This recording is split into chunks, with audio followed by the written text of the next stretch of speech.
To J.S. Alfred Lord Tennyson. The wind that beats the mountain blows more softly round the open wold, and gently comes the world to those that are cast in gentle mold.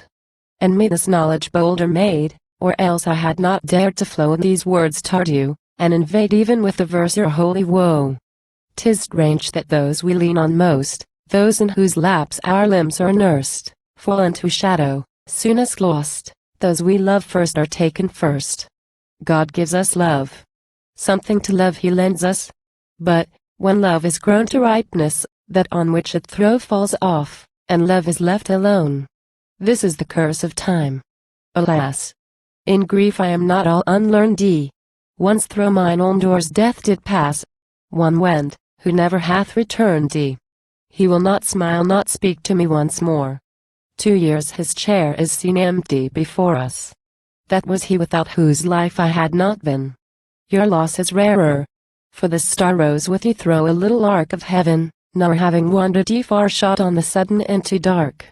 I knew your brother, his mute dust I honor in his living worth, a man more pure and bold and just was never born into the earth. I have not looked upon you nigh, since that dear soul hath fallen asleep.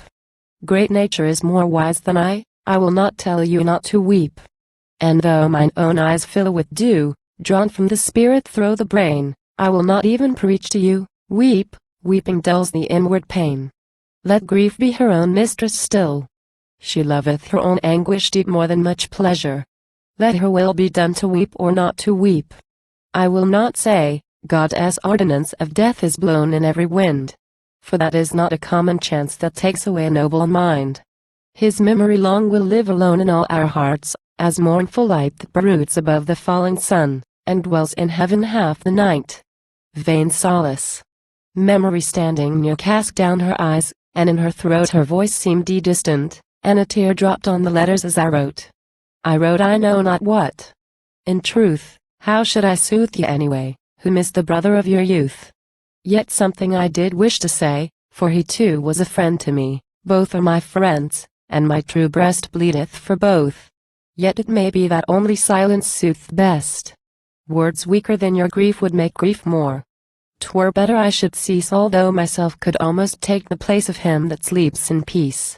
Sleep sweetly, tender heart, in peace. Sleep, Holy Spirit, blessed soul, while the stars burn, the moons increase, and the great ages onward roll.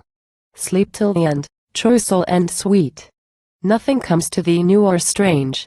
Sleep full of rest from head to feet. Lie still, dry dust, secure of change.